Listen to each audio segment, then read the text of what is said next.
दोस्तों क्या आप जानते हैं एक आदमी अपनी पूरी लाइफ में एवरेज 386 दोस्त बनाता है, मगर इनमें से आखिर तक सिर्फ एक ही दोस्त लंबे समय तक दोस्ती निभा पाता है। और दोस्तों रात को सोने से पहले आप जिस पर्सन को याद करते हो वो पर्सन आपकी लाइफ में या तो आपकी खुशी का कारण होता है या आपके दुख का कारण। और क्या आप जानते हैं कि जब भी किसी इंसान को एक नया पेन दिया जाता है तो उनमें से 97% लोग उस पेन से सबसे पहले अपना नाम लिखते हैं। ऐसा इसलिए है क्योंकि साइकोलॉजी के हिसाब से हर इंसान को अपना नाम सुनना उससे इस दुनिया का सबसे अच्छा साउंड लगता है। तो दोस्तों हम आपको इसी तरह के 21 अमेजिंग और इंटरेस्टिंग साइकोलॉजिकल फैक्ट्स बताएंगे जिन्हें सुनकर आप कई ऐसी बातों का रीजन समझ जाओगे जिसके बारे में आपने पहले कभी नहीं सुना होगा।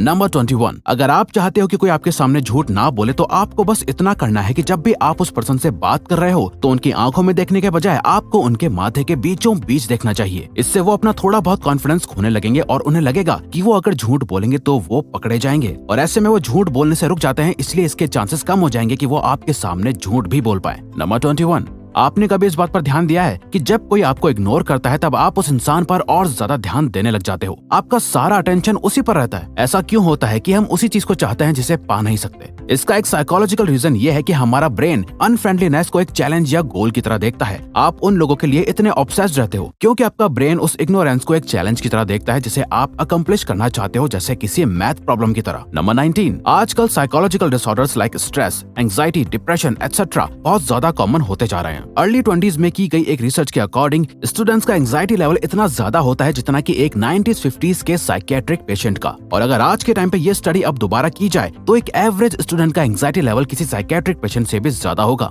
नंबर 18, 20 लाख पार्टिसिपेंट्स पर करी गई एक स्टडी ने किसी भी तरह की एक अच्छी रिलेशनशिप होने के काफी अमेजिंग बेनिफिट्स बताए। एक हेल्दी रिलेशनशिप आपको गुड हार्ट हेल्थ देती है जिसकी वजह से आपकी लाइफ एक्सपेक्टेंसी इंक्रीज हो सकती है। वहीं दूसरी तरफ एक टॉक्सिक रिलेशनशिप आपकी हेल्थ पर नेगेटिव इफेक्ट्स डाल सकती है। नंबर 17, वर्ल्ड में 19 डिफरेंट टाइप्स की स्माइल होती हैं, polite, dominance, wistful, flirty etcetera, और इन्हीं में से एक होती है डुशेन स्माइल जिसे सबसे बेस्ट और हाई स्टैंडर्ड वाली स्माइल माना जाता है। इसी स्माइल को एक जेन्युइन ऑथेंटिक स्माइल भी कहते हैं। एक ऑथेंटिक डुशेन स्माइल आपको ट्रस्टवर्दी, फ्रेंडली और ऑथेंटिक दिखने में मदद करती है। नंबर 16, आपने नोटिस किया होगा कि कुछ लोग बात करते समय बार बार अपने फेस को टच करते रहते हैं, स्पेशली अपनी नोज को, और हम सोचते हैं कि शायद ये उनकी आदत हो सकती है, लेकिन साइकोलॉजिस्ट के हिसाब से ये एक नर्वसनेस की निशानी हो सकती है। वो इंसान कन्वर्सेशन में कंटिन्यूअसली अनकॉन्शियसली अपनी नोज को टच करते हुए ये सोचता रहता है कि आप उसके बारे में क्या सोच रहे हैं। नंबर 15, आपने नोटिस किया होगा कि जब कोई आपके सामने यौन करता है यानी उबासी लेता है तो उसको देखकर आप भी यौन करने लग जाते हो। ऐसा हमेशा तो नहीं, लेकिन अधिकतर अनकॉन्शियसली हो जाता है। लेकिन साइकोलॉजिस्ट के अकॉर्डिंग ऐसा होता है एक फिनोमेनन की वजह से जिसे कहते हैं सोशल मिररिंग, जिसका डायरेक्ट लिंक होता है ब्रेन में मौजूद मिरर न्यूरॉन से। इसी वजह से किसी और को यौन करते देख हमें ना चाहते हुए भी खुद ब खुद यौनिंग होने लगती है। नंबर 14,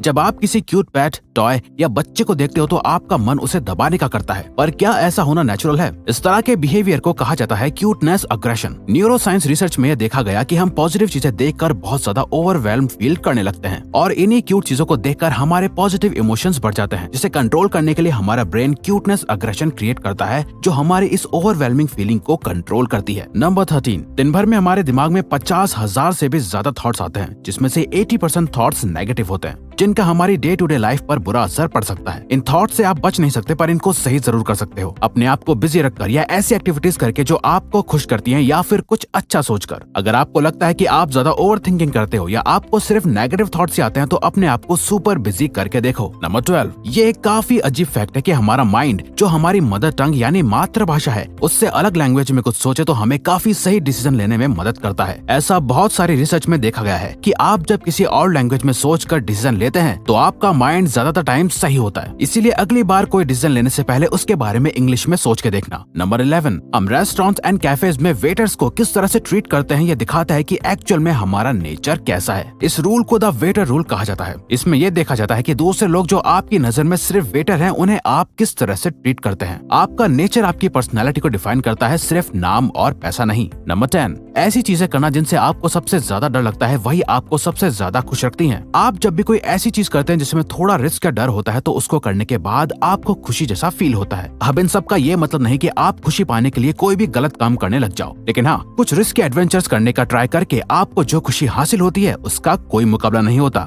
नंबर 9, जब किसी इंसान का कोई करीबी गुजर जाता है तो वो बहुत दुखी हो जाता है, जिसके लिए लोग उसे अक्सर यही बात समझाते नजर आएंगे कि टाइम हील्स एवरीथिंग, या वक्त के साथ सब ठीक हो जाएगा। लेकिन साइकोलॉजी के हिसाब से टाइम सब कुछ सही नहीं करता, बल्कि वो इंसान खुद उस दुख या उस लॉस के साथ जीना सीख जाता है। उसे उस दुख की आदत हो जाती है और वक्त गुजरता रहता है, जिससे ऐसा लगता है कि सब कुछ ठीक हो गया है। नंबर 8, एक इंसान बिना सोए सिर्फ 11 दिन तक ही जिंदा रह सकता है। ह्यूमन बींग्स अपनी लाइफ का 33% टाइम सोते हुए गुजार देते हैं। कुछ लोग ऐसा सोचेंगे कि ये तो बिल्कुल वेस्ट ऑफ टाइम है, क्योंकि हम सोते हुए कुछ भी हासिल नहीं कर रहे। लेकिन आपको ऐसा नहीं सोचना चाहिए, क्योंकि इसी 33% टाइम की वजह से जो हम सोकर गुजारते हैं, हमारा बाकी का 67% टाइम प्रोडक्टिव हो पाता है और आप वो सभी एक्टिविटीज कर पाते हैं जो आप अपनी डे टू डे लाइफ में करते हो। नंबर 7, साइकोलॉजी के हिसाब से जो लोग दिन भर बिजी रहकर अपना काम करते हैं और रात को कोई पार्टी या किसी भी तरह से एंजॉय करते हैं, तो उनको ज्यादा दुख नहीं होता कि उन्होंने टाइम वेस्ट किया है, बल्कि अगले दिन वो और भी मोटिवेटेड नजर आते हैं। दूसरी तरफ वो इंसान जो दिन भर अपना टाइम वेस्ट करता है, उसे दिन के एंड में बहुत गिल्टी फील होता है कि उसने पूरा दिन कुछ भी प्रोडक्टिव नहीं किया और फिर वो रिग्रेट करता है। नंबर 6, अकॉर्डिंग टू साइकोलॉजी, आप जितना सीरियस होकर अपना काम करोगे वो काम उतना जल्दी पूरा हो जाएगा, और अगर किसी काम को बिना डेडलाइन के ऐसे ही शुरू कर दोगे तो वो काम उतना ज्यादा ही टाइम भी लेगा। यानी काम कितना टाइम लेगा ये टोटली आप पर डिपेंड करता है। फॉर एग्जाम्पल, आपके साथ ऐसा जरूर हुआ होगा कि कोई काम जो असल में 1 घंटे का है, उसी सेम काम को अर्जेंटली करने में आपको सिर्फ 30 मिनट्स का टाइम लगा होगा, और वहीं किसी 1 घंटे के काम को जिसे हाथों हाथ करना जरूरी नहीं होगा, आपने आराम से 2 दिन में पूरा किया होगा।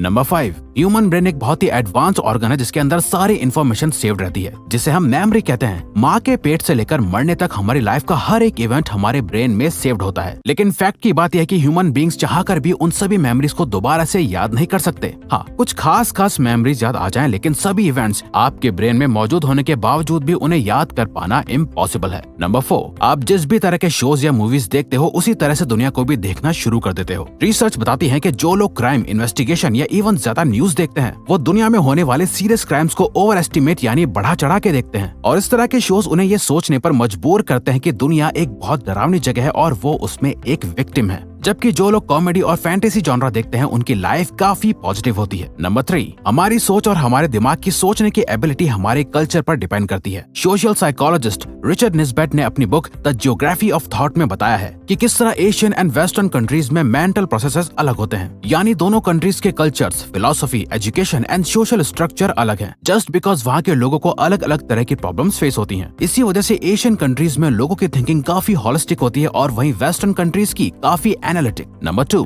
हमें ऐसा लगता है कि हम अपना हर डिसीजन काफी सोच समझ कर लेते हैं, लेकिन साइकोलॉजी के हिसाब से हम अपने ज्यादातर डिसीजंस अनकॉन्शियसली लेते हैं। फॉर एग्जांपल, अगर आप कोई मोबाइल लेने जाते हो तो आप अपना बजट और ब्रांड कॉन्शियसली ध्यान में रखकर फोन चूज करते हो, लेकिन अनकॉन्शियसली आपका माइंड आपको ट्रेंड और मोबाइल के और फीचर्स की तरफ भी आकर्षित करता है, जिससे आपका डिसीजन अफेक्ट होता है। नंबर 1, जब भी हमें कोई रूल बहुत स्ट्रिक्ट लगता है या हमें ऐसा लगता है कि हमसे हमारी फ्रीडम छीनी जा रही है, तो हम में से अधिकतर लोगों का मन सिर्फ उस एक रूल को नहीं बल्कि हर रूल को तोड़ने का करता है। साइकोलॉजिस्ट इस बिहेवियर को रिएक्टेंस कहते हैं। ये हमें बताता है कि किसी को फोर्स करके अपनी बात मनवाना कभी काम नहीं करता। हम दूसरों की बात तभी मानते हैं जब हमें लगता है कि हम वो काम अपनी मर्जी से कर रहे हैं।